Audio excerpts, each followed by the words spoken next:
Olá a todos, sejam bem-vindos. Estamos aqui no estúdio do Bem Paraná para trazer para vocês mais um episódio do podcast Plantão 190, com a apresentação minha, João Frigério.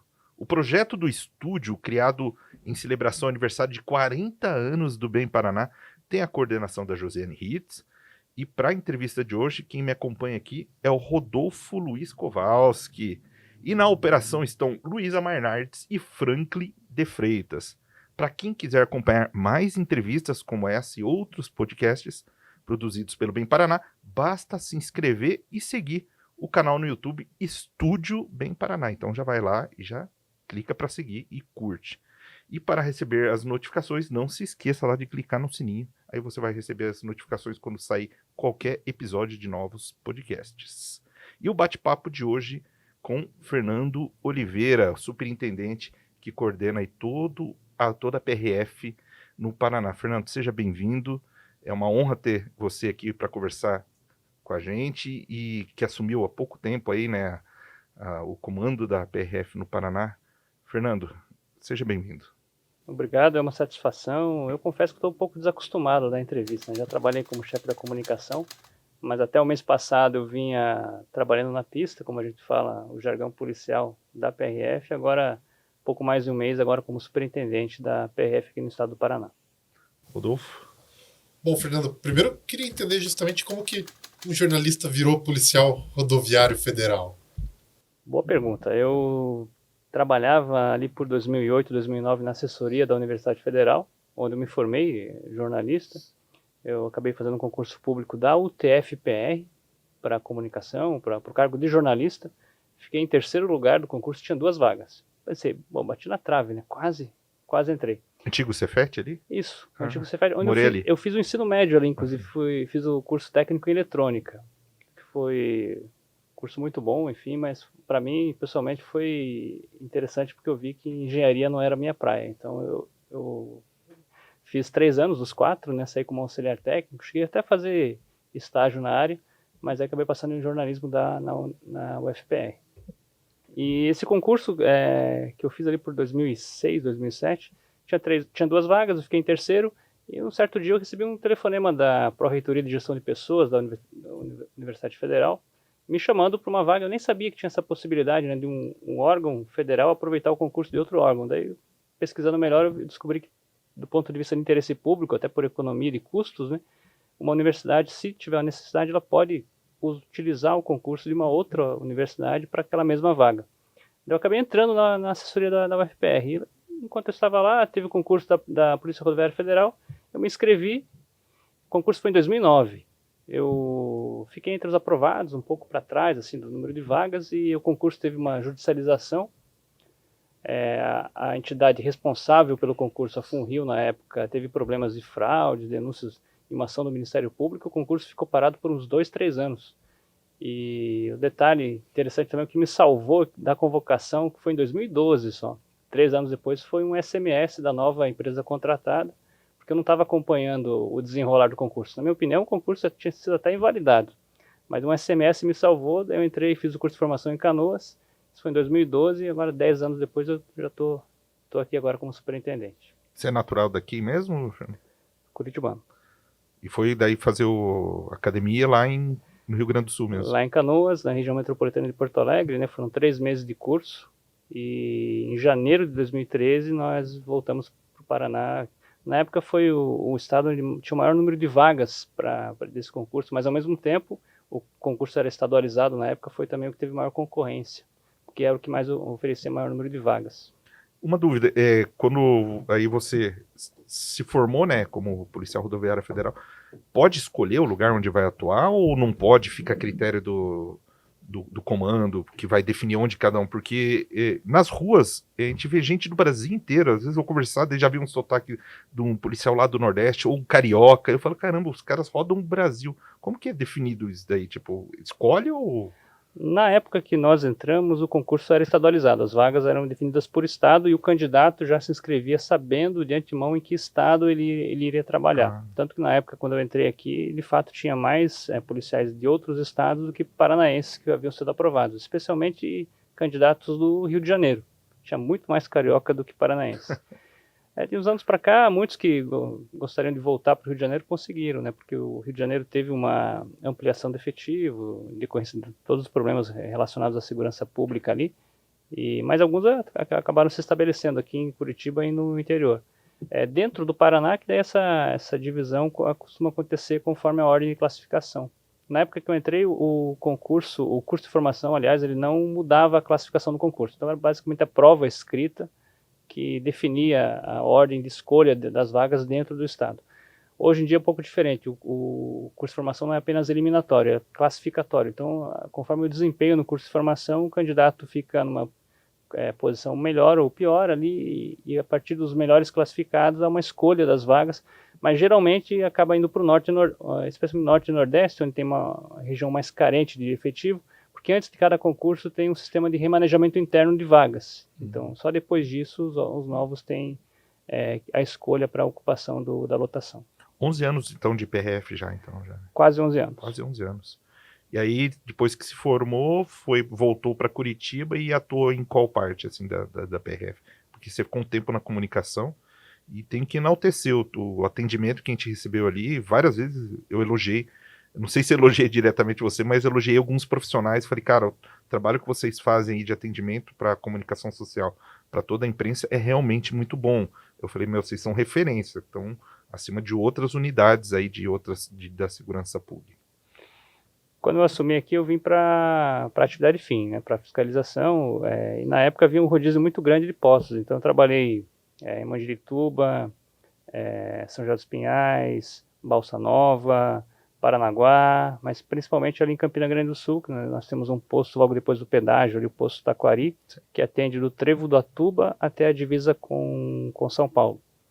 E eu trabalhei mais ou menos 2 a 3 anos, inclusive nós temos na nossa normativa interna que preferencialmente o policial que entra no órgão, ele deve trabalhar na atividade fim pelo menos 3 anos, preferencialmente, né? Mas a gente sabe que na prática não consegue, porque a gente tem uma deficiência muito grande de funcionários, servidores administrativos. O último concurso que a PRF fez para servidor administrativo foi em 2014, ou seja, quase 10 anos atrás. Então, muitos policiais acabam tendo que trabalhar na área administrativa por conta dessa insuficiência de pessoal no administrativo. Para cumprir lacunas ali, o policial acaba se formando para trabalhar como PRF, como policial rodoviário federal, e acaba tendo que desempenhar atividades administrativas. Mais ou menos por 2014, 2015, eu fui chamado pelo então chefe da comunicação, o Martinez. Ele sabia que eu tinha formação na área. Eu confesso para você que meu interesse era, na época, ficar na escala, então até eu meio que fugia das ligações telefônicas do Martinez. Mas gente boa demais, Martinez. Acabei aceitando o convite, na época era para ficar 2 anos, em parte eu aceitei o convite porque a minha ida para a comunicação era fundamental para um outro colega que trabalhava aqui na época, conseguir a transferência dele para Recife, o Cristiano Mendonça, que trabalhava na época aqui. Daí eu, sabendo disso também, não queria também complicar a chance que o colega tinha de voltar para casa, né? Inclusive, salvo engano, ele ainda é chefe da comunicação lá no Pernambuco, ou pelo menos integrante da equipe. Então eu acabei aceitando o convite em 2014, 2015, e em 2017 o Martinez saiu, eu passei a ser chefe da comunicação. O Martinez aposentou? Não, o Martinez continua trabalhando ali na região de Maringá, Sarandi, cuidando da frota nossa. Ele acabou casando no interior, né? E se mudou de Curitiba para lá e está trabalhando na nossa delegacia de Maringá. Entendi. Aí, nesses últimos anos aí saiu da comunicação, voltou para as ruas, né?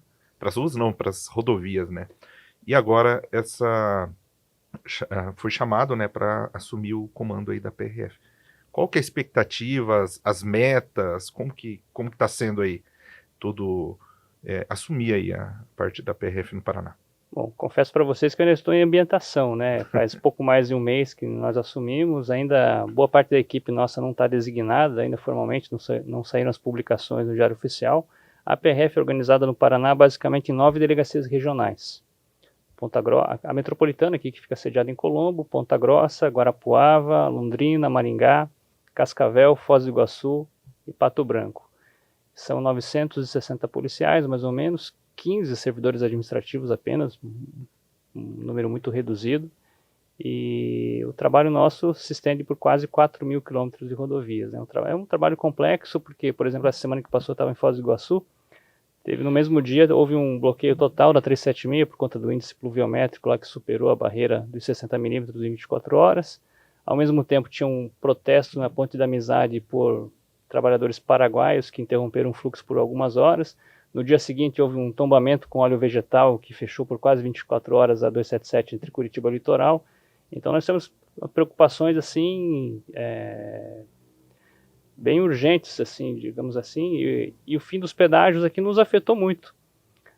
Aumentou o trabalho da polícia e eu não tenho como não dizer que afetou negativamente a condição de segurança das rodovias, né? Porque um posto policial, eu falo isso com propriedade porque eu vinha trabalhando ali no Taquari, em Campina Grande do Sul, e ali é um exemplo, por exemplo, a Artéries tem, a cada posto policial nosso, ela tem 2 a 3 bases policiais. Então o que acontece? Tem guincho leve, guincho pesado, caminhão-pipa, ambulância de resgate. Então, a cada 3 policiais, por exemplo, de plantão num posto da PRF, tem outras 15 pessoas que acabam sendo como se fosse uma extensão do trabalho da polícia.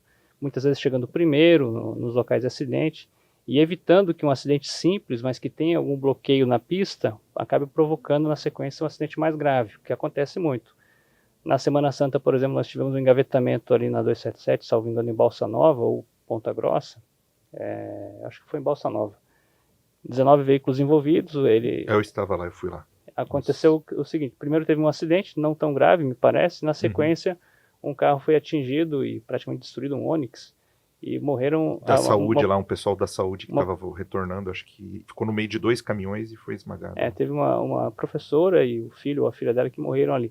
Eu não vou dizer para você com segurança que uma concessionária presente ali evitaria o acidente, mas o que acontece de fato é que quando há concessionária, ela chega mais rápido com sinalização, cones, veículos de apoio, e quando a polícia chega, ela fica muito preocupada com a ocorrência em si, o foco ali, o atendimento às vítimas. E a questão do final da fila, nós não temos condição numérica mesmo de monitorar e sinalizar o final da fila. Por isso, independente de questão, eu sempre fui contra privatizações, mas não tem como brigar com os fatos, né?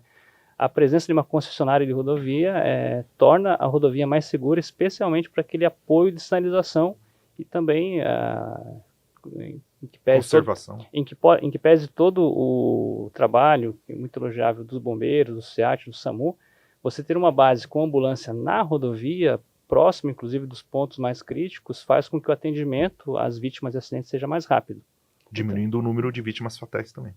Sem dúvida, e sem contar também a própria conservação da pista, como você disse, né? E, por exemplo, esse tombamento de óleo vegetal que aconteceu essa semana ali em Morretes, salvo engano, na 277. Nós levamos quase 24 horas para liberar a pista. Com a presença da concessionária, provavelmente esse tempo seria reduzido, porque ela tem melhores condições de usar os meios disponíveis ou até de fazer contratações rápidas de empresas relacionadas ao evento.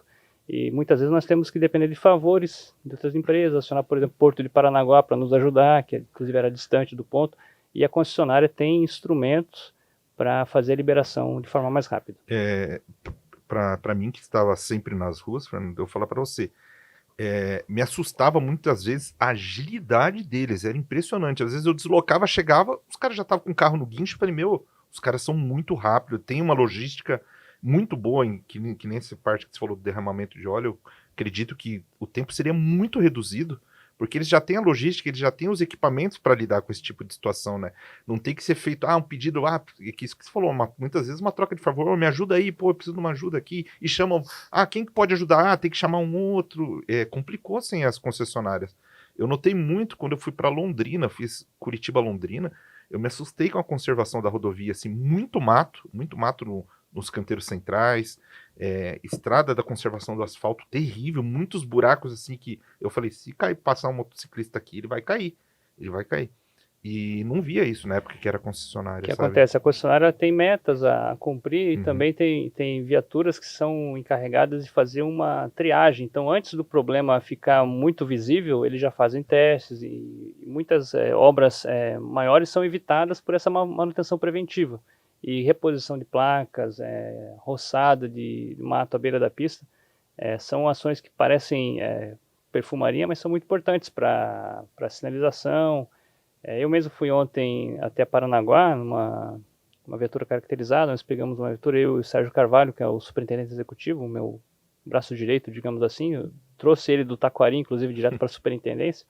Nós percebemos isso ali na 277, algumas deficiências de sinalização, o mato ali, a gente foi fazer um retorno próximo ao posto nosso em Alexandre, em Paranaguá, de retorno operacional, mas difícil, a viatura acaba não sendo vista por causa do mato muito alto, e de fato é uma preocupação para nós, e placas também que às vezes acabam sendo atingidas em acidentes que não são repostas, ou mesmo limpeza de placas de sinalização, que é uma coisa que trivial ali, mas que a concessionária se preocupa em fazer, e são coisas assim, detalhes que podem fazer diferença aí para aumentar ou diminuir a segurança viária.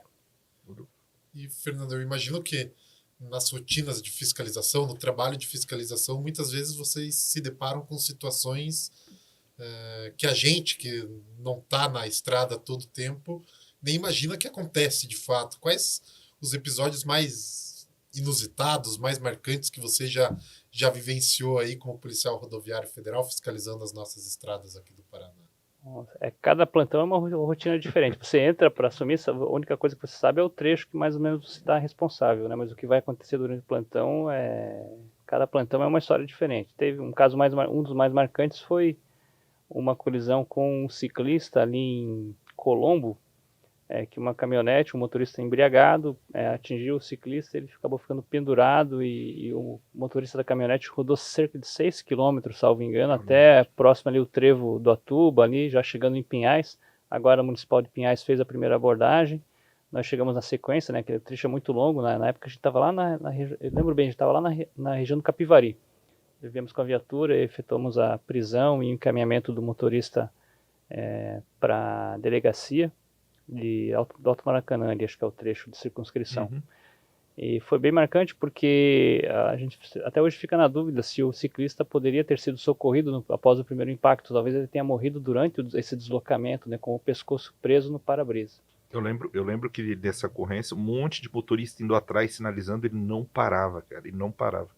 E eu recordo do bafômetro, que deu o valor máximo, acho que se não me engano é 2.0, né, até o valor máximo. Exatamente. E tinha dado 2.0, que é o valor máximo que o bafômetro, bateu no teto da escala, e eu digo para você, a partir de 0,3, 0,30, já configura, além da infração administrativa, crime de trânsito. Então ele estava mais de 6 vezes esse limite do crime, que já caracteriza crime, e já é um patamar bastante alto de álcool no sangue. Uma coisa... Só aproveitando, soube qual foi o desfecho desse caso? O que acabou acontecendo com esse motorista? Eu sei que houve o julgamento, até fui convocado como testemunha. Eu não saberia dizer o certo para você, mas na época a legislação era mais permissiva em relação a essas práticas. Houve recentemente algumas mudanças legais que tornaram mais rígida a pena, mas com certeza não foi proporcional ao ato cometido. Eu lembro bem que a família estava ali presente, e eu sei que provavelmente está tramitando uma ação civil também, porque o ciclista era uma pessoa que sustentava a família, e eu também fui testemunha na área civil. Agora esse outro processo eu não acompanhei. Valeria até uma pesquisa, porque foi um fato bem marcante. Eu lembro que teve até uma reportagem do Fantástico, a Carla Vilhena veio para cá. Eu nem trabalhava na comunicação na época, mas acabei dando entrevista por estar na ocorrência, né? E foi um fato que teve repercussão nacional. Mas se você me perguntar, assim, eu teria dezenas de casos, não digo parecidos, mas tão impactantes quanto, né? Inclusive, meses atrás teve um plantão que, no único plantão, 3 óbitos de motociclistas. Aliás, 2 motociclistas e um garupa. E um desses foram 2 que estavam numa mesma moto.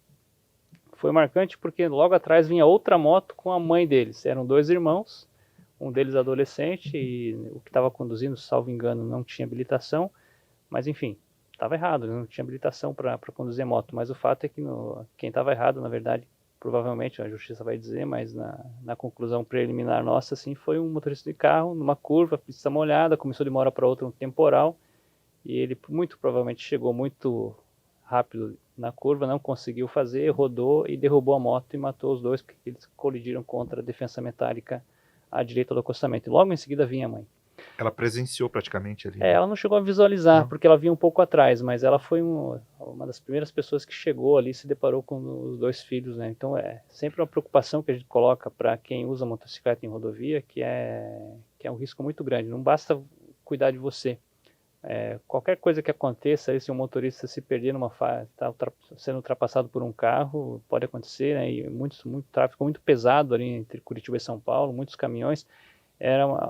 Eles nem iam usar muito a rodovia, era um deslocamento entre casa e algum parente de família, algum familiar deles, mas assim, mesmo em deslocamentos curtos é muito perigoso, e a recomendação nossa é que, óbvio, que pessoas não habilitadas não devem pegar a rodovia, não devem rodar em nenhum lugar, muito menos em rodovia.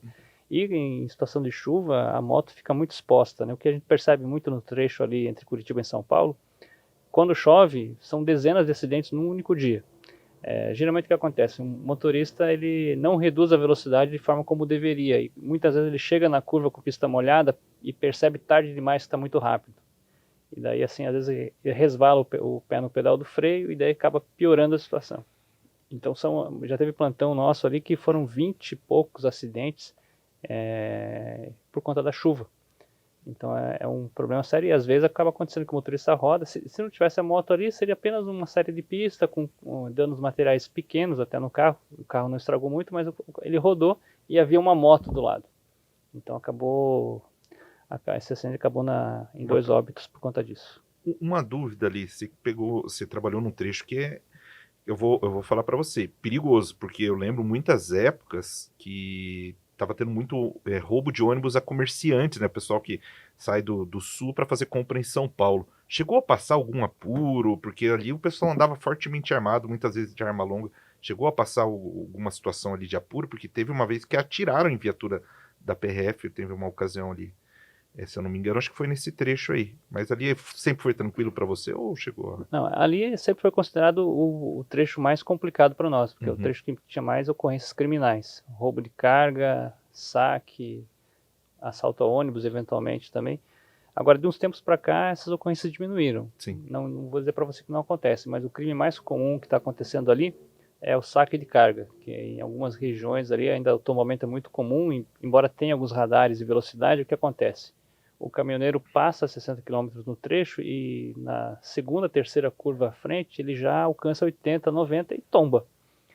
Mesmo caminhoneiros que conhecem muito o trecho, e nesses tombamentos parte da carga acaba sendo derramada na pista e moradores da região acabam cometendo o crime de saque, né? É sempre bom frisar que saque é crime, né? Pode ser categorizado como furto ou roubo conforme a circunstância. E a gente percebe que tem pessoas ali, quadrilhas, já que vão um pouco além do saque. Se um motorista do caminhão tem o carro parado por pane mecânico ou qualquer outro motivo, no acostamento, conforme o local, às vezes 5, 10 minutos depois já tem alguém abordando com faca ou revólver ou pistola, ameaçando o motorista, arrombando o baú e cometendo o crime de roubo. Especialmente na divisa entre Paraná e São Paulo. Então a polícia está muito preocupada com isso e atuando com tecnologia e inteligência para identificar essas pessoas. Já temos alguns suspeitos, inclusive, em parceria com a Delegacia de Furtos de Cargas. A gente está com um foco muito grande nesse tipo de crime, porque é uma preocupação nossa, né?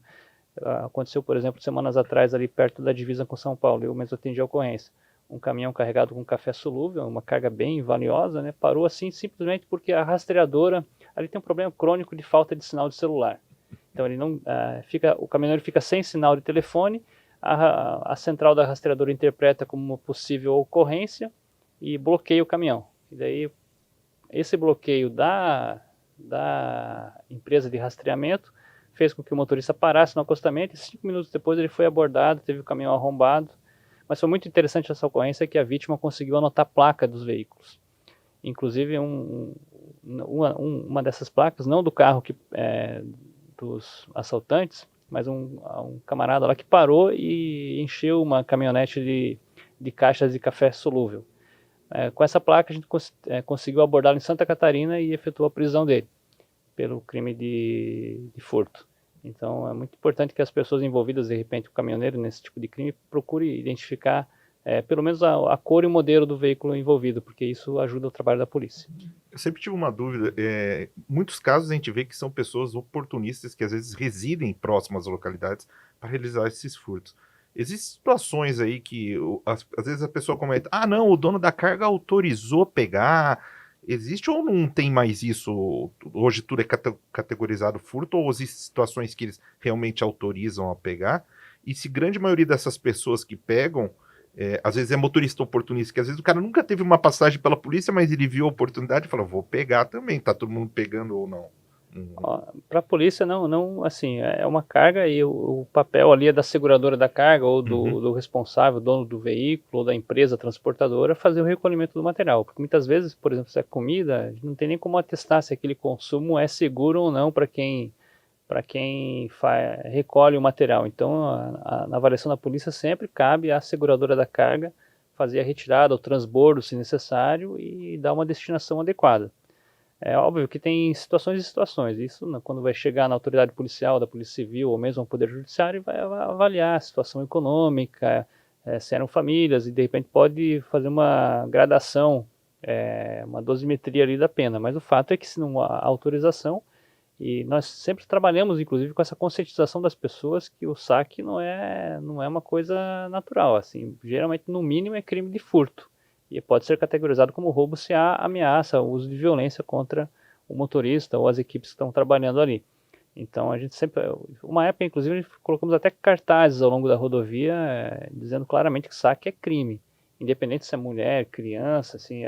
Então a polícia se preocupa inclusive porque nesses eventos há um risco grande de atropelamento, porque as pessoas ficam transitando de um lado para o outro da rodovia, muitas vezes o fluxo não está totalmente bloqueado e acaba tendo risco de atropelamento e mesmo de queda de plano elevado.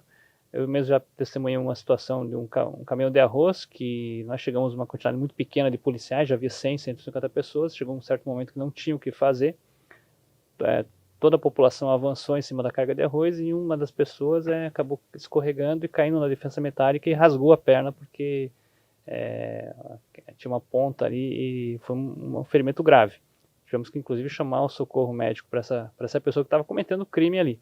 Mas muitas vezes a polícia se depara com uma situação que há um contingente de pessoas muito grande e não tem o que fazer, a não ser tentar garantir a própria segurança das pessoas que estão ali.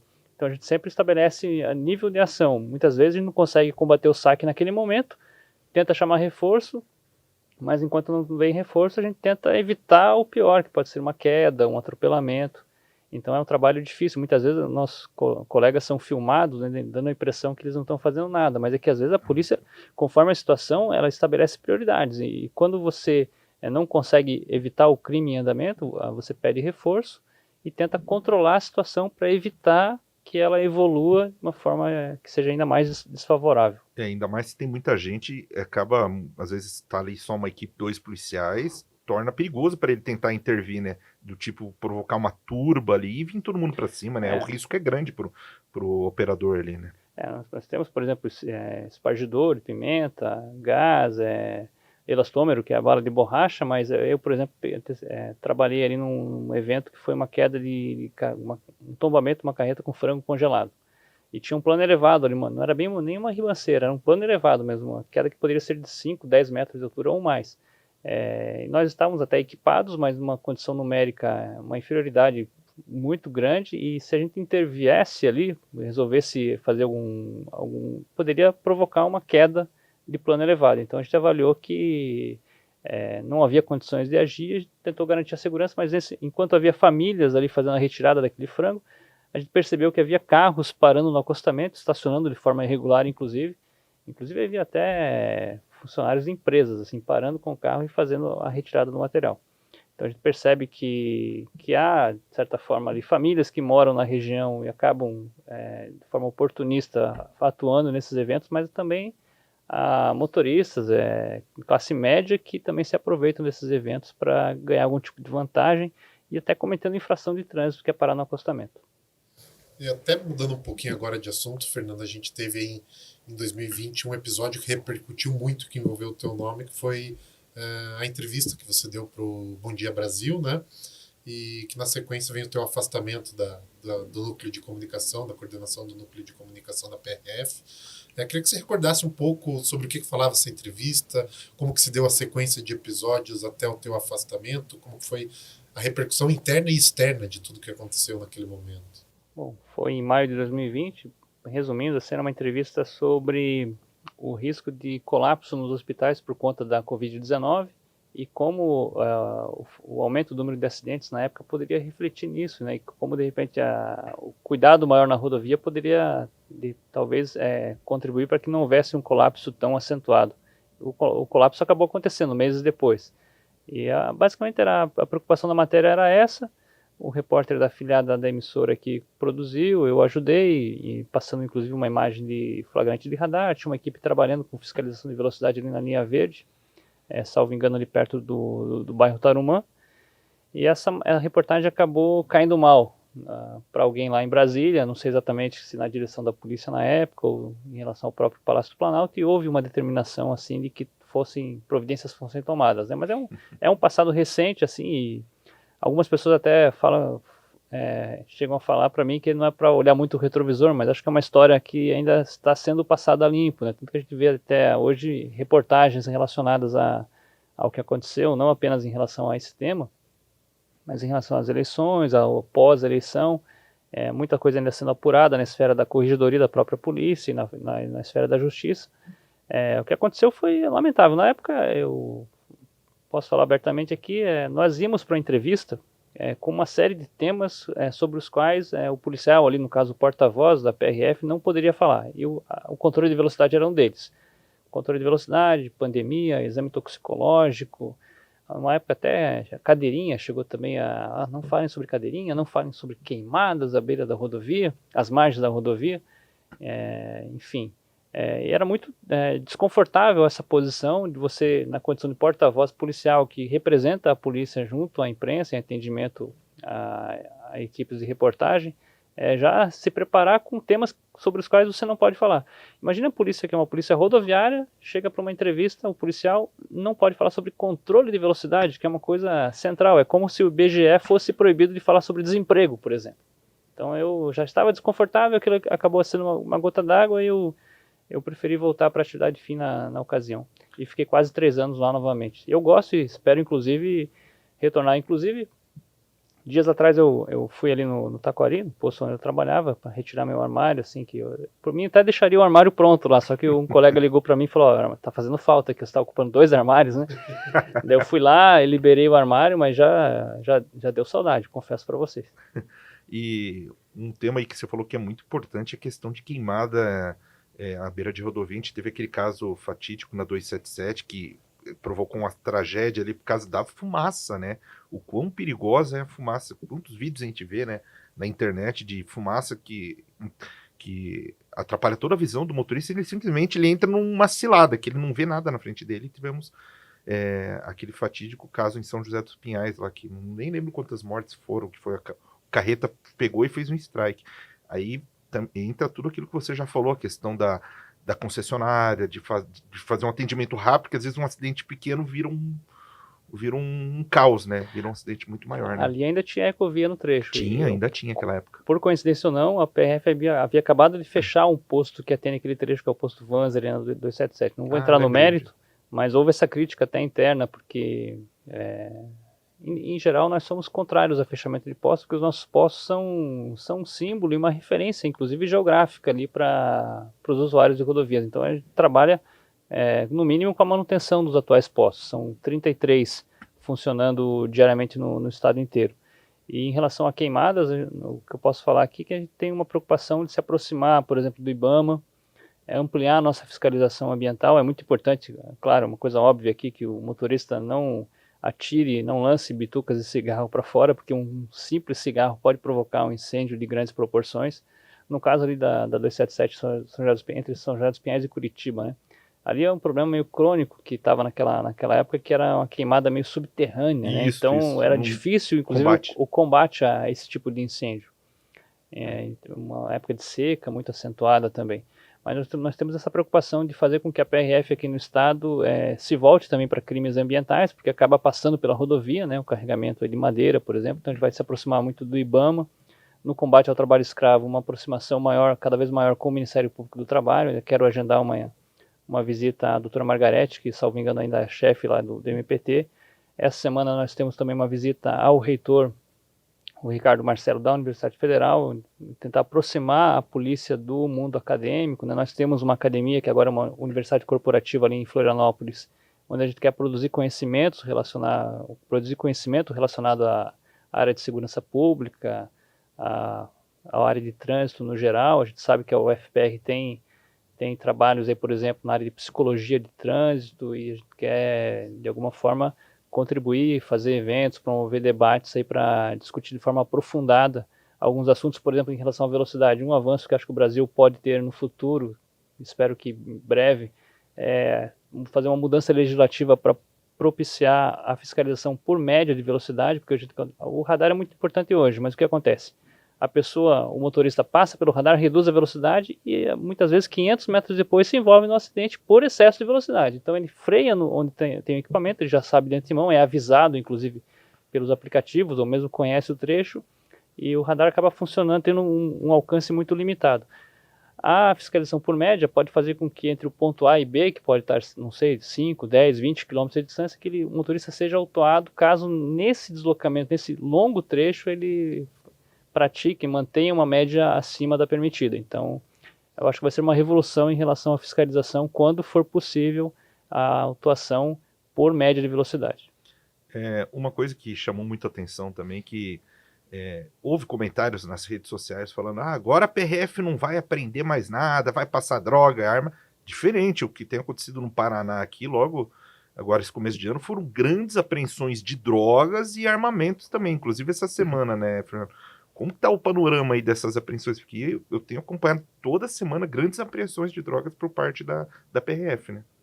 Os nossos sistemas de informação estão muito precisos. Eu quero conversar com a equipe da comunicação, talvez divulgue um balanço do quadrimestre de janeiro a abril, mas o que eu posso adiantar para vocês é que nesses quase 4 meses de 2023, já foram mais de 30 toneladas de maconha apreendidas pela PRF no Paraná, é um número muito significativo.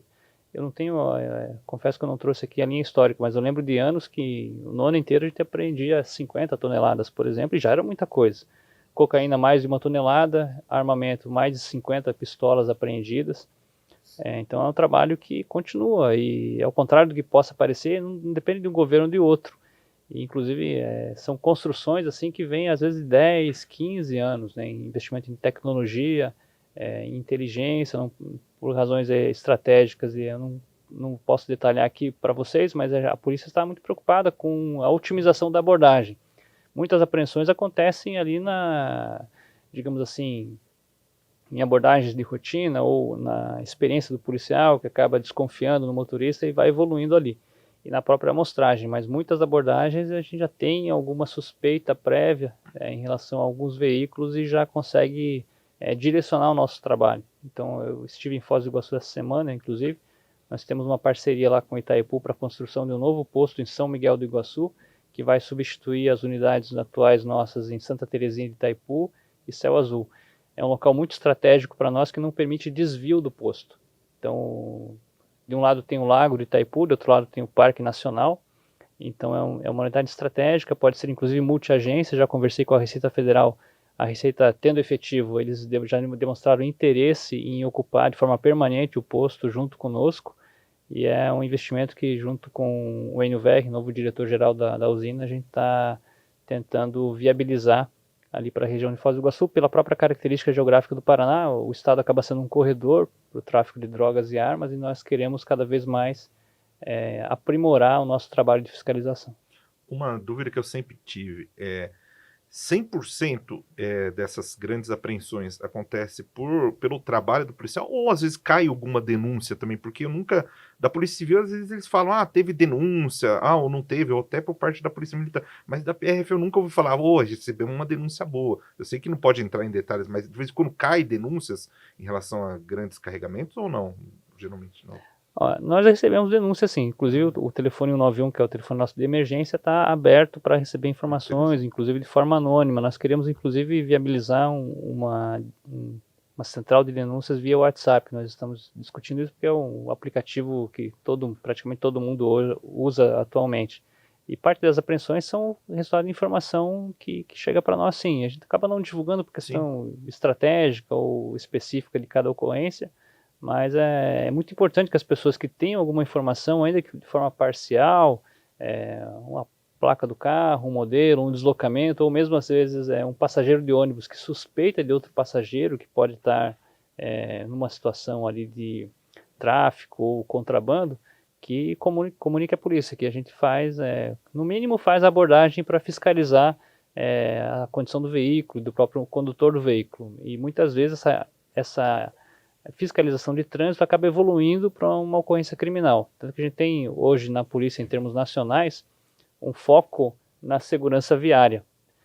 Mas esse foco em segurança de trânsito não quer dizer que o combate ao crime vai ficar em segundo plano. Na nossa avaliação, são duas vertentes do trabalho da PRF e a gente quer fazer com que eles estejam mais ou menos equilibrados. E valorizar a segurança no trânsito não quer dizer menosprezar o combate ao crime. A gente quer fazer com que essas duas áreas do trabalho da polícia sejam complementares, porque elas não são excludentes. E a polícia rodoviária, pela própria história, tem que estar muito preocupada com os acidentes, né? Eu estava vendo aqui, ao mesmo tempo que eu concluí aqui que são 30 toneladas de maconha apreendidas, mais de 1 tonelada de cocaína, 57 armas, salvo engano, pistolas. Nós já tivemos de janeiro para cá mais de 150 óbitos só no Paraná. Isso dá mais do que um óbito por dia. São muitas pessoas que perdem a vida nas rodovias federais e tem que ser uma preocupação da polícia, obrigatoriamente, ao meu ver, que esses números sejam reduzidos. Porque também a cada 150 pessoas que morrem, outras centenas com certeza saem feridas, algumas delas com gravidades, com sequelas, e a PRF não pode deixar de se preocupar com isso. Uma coisa que me assusta um pouco eu acredito que seja um problema cultural da bebida e direção. A pessoa que pega uma rodovia alcoolizado. Já é ruim isso dentro de uma cidade que você emprega a menor velocidade, mas uma rodovia, para mim, é praticamente um suicídio ou até um homicídio. Tem muita gente que não classifica isso, crime de trânsito, e aí não classifica que o cara pegou um veículo e dirigiu embriagado, né? Me surpreende muito, assim, sabe, Fernando? E me assusta, sabe, essa parte cultural da pessoa que às vezes vai almoçar e vai lá tomar uma cervejinha no almoço e acha normal e vai sair dirigindo. Eu acho que deveria ter uma conscientização melhor. Isso que frisa o que você falou da educação, né? A importância da educação. Né? Esse é um processo, é cultural, né? As pessoas muitas delas são acostumadas a fazer isso e é uma situação que foi normalizada. Inclusive, geralmente só há uma repulsa a esse tipo de atitude quando tem a tragédia, né? Depois do acidente é fácil você condenar, mas o fato é que para muitas pessoas é normal e não há também uma conscientização de que você entrar no carro de uma pessoa embriagada, ainda que seja uma dose, 2 doses, já tem diferença, não tem limite tolerável, né? O álcool já afeta o comportamento, o reflexo, o poder de reação, e assim como o sono também, não é só a embriaguez o problema, o sono às vezes é mais grave do que a embriaguez. Os dois juntos, então, é a receita para o desastre, né? E muitas vezes acontece isso. Acidentes de madrugada, em que a pessoa está embriagada e está cansada também.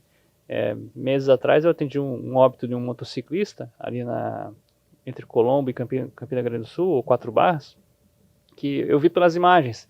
2 amigos estavam numa moto, e a moto simplesmente começa a se desviar no sentido da mureta de concreto no canteiro central. Ele atinge a grade a tela anti-ofuscante ali e entra em óbito no local.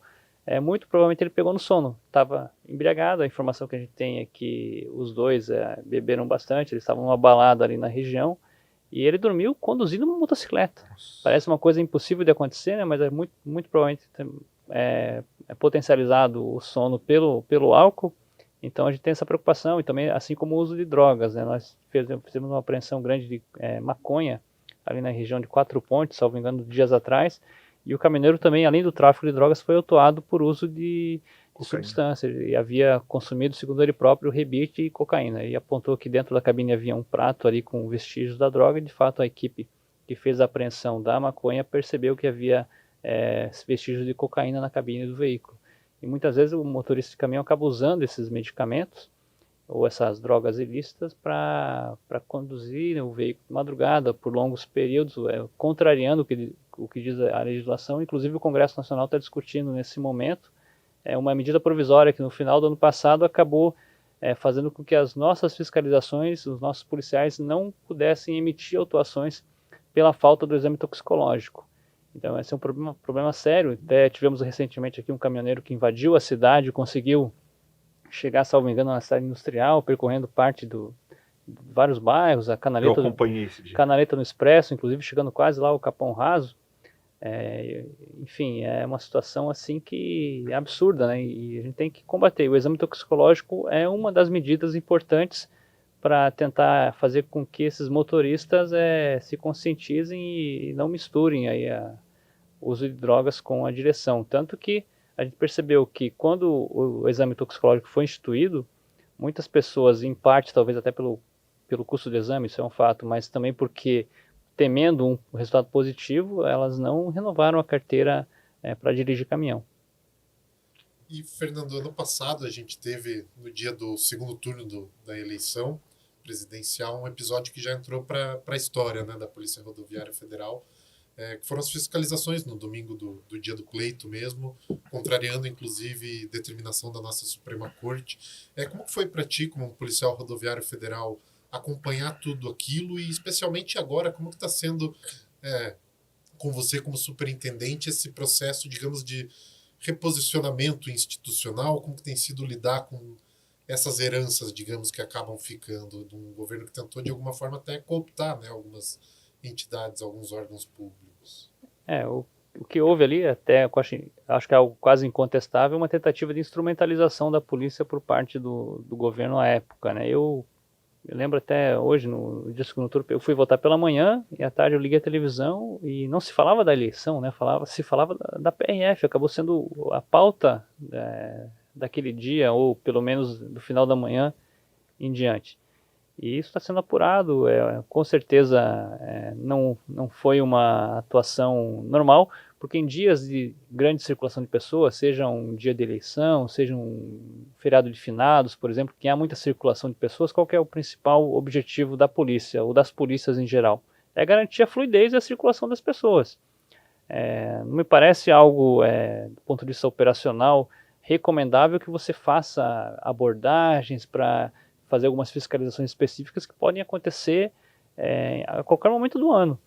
Tanto que, assim, eu até fiz uma sugestão para um deputado federal que eu conheço que promova talvez uma mudança da legislação, porque assim como a polícia não está impedida de fazer prisões que não sejam em flagrante, há uma suspensão dos mandados de prisão na prática por conta da legislação eleitoral para evitar algum tipo de perseguição, que seja proposta uma medida, por exemplo, para evitar que veículos sejam recolhidos ao pátio por débitos de licenciamento, por exemplo.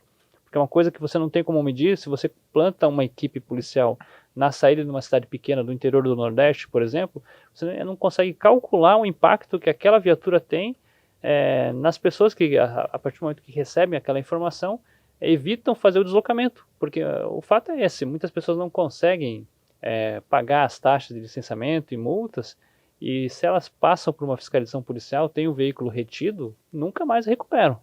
Porque o veículo acaba sendo leiloado e muitas vezes, conforme o débito, nem o valor do veículo paga os débitos que esse veículo contraiu ao longo dos anos. Então houve ali um ponto fora da curva, isso é inegável, e o que a gente tenta trabalhar agora, mostrando inclusive para parlamentares e outras autoridades do setor público, é que a PRF, assim como outra empresa ou órgão público, ela tem pessoas que pensam de vários tipos diferentes, do espectro ideológico da direita à esquerda. E isso vai a convicção pessoal de cada um. Agora, o que a gente não pode misturar é a convicção pessoal com a instituição. Então, a gente tenta fazer, na medida do possível, uma separação do pensamento individual de cada policial. Eu acho que o policial tem a liberdade de expressão garantida e nas suas redes particulares não há nenhuma objeção a isso. Agora, no exercício da função é importante que a instituição seja respeitada. Eu acho que atores ali do governo da época têm culpa nisso, mas ao mesmo tempo a polícia, fazendo um meia-culpa aqui, a instrumentalização foi possível porque também faltou resistência por parte de setores da própria polícia. Então, nunca é sempre uma via de mão dupla, né? Se há instrumentalização, poderia ter havido, na minha concepção, uma resistência maior e acabou não havendo. E a polícia está pagando o preço disso até hoje, mas acho que a PRF tem resultados que vem mostrando todo dia e tem a plena capacidade de recuperar essa imagem que foi afetada negativamente. Acho que é isso, né? Agradecer aí, Fernando, pela presença e, desejar aí todo sucesso, né? Porque é aquilo que eu falei, na época que você estava na comunicação social, eu olhava e falava, caramba, que trabalho que a PRF está fazendo que é exemplar, cara, porque, meu, a riqueza de informações, precisa de uma foto, precisa de uma fotografia, a gente via o respeito com quem a gente era tratado, ainda mais porque você já trabalhou também na área, né, da formação, né, e só tem que agradecer e desejar sucesso, porque, meu, eu acho que está no caminho correto, no caminho certo, e importante transparência também por parte da PRF, e eu vejo muita divulgação do trabalho que está sendo feito, e a população tem que saber isso daí para falar, olha aí, ó, tá vendo? Os caras estão trabalhando, olha aí as apreensões que estão fazendo, olha aí a fiscalização, é importante a fiscalização, porque aquilo que eu falei, quantos inocentes que a gente perde no trânsito, né, que às vezes o cara tá embriagado e tira a vida de outro que não tem culpa nenhuma, deveria estar fiscalizando, e tá fiscalizando, e tá acontecendo um trabalho que a gente já acompanha de anos, que a gente sabe que é referência, Fernando. Obrigado mesmo. Na nossa avaliação, o jornalismo é um serviço público, embora muitas vezes exercido por empresas privadas, então a gente tem essa concepção, a gente tenta passar para os policiais essa concepção de que é importante contribuir com o jornalismo, e a gente está sempre à disposição para entrevistas, e a orientação que eu tenho passado é nenhuma pergunta sem resposta. A gente sabe que nos últimos anos houve muitos episódios em que a polícia não se manifestou. A nossa orientação tem sido sempre responder, e responder o mais rápido possível com todas as informações que nós dispomos, priorizando a transparência, que é inclusive um dos valores da própria Polícia Rodoviária Federal em seus documentos. Agradecer mais uma vez, Fernando. Rodolfo, algum comentário? Não, tranquilo. Então, quem quiser acompanhar aí, já siga aí o YouTube aí do Estúdio Bem Paraná, então já clica aí para seguir, clica no sininho de notificação, curte, compartilhe, comente, e, como eu disse, tem alguma sugestão, traga fulano, traga ciclano, só deixa o nome aí, a gente vai estar lendo os comentários e a gente vai viabilizar, trazer aqui para conversar, bater um bate-papo aí descontraído, e também é mais técnico, que é sempre importante, o esclarecimento de informações e que o povo entenda isso daí, beleza? Valeu, galera. Obrigado, Fernando. Obrigado, Rodolfo. É isso aí. Até o próximo episódio.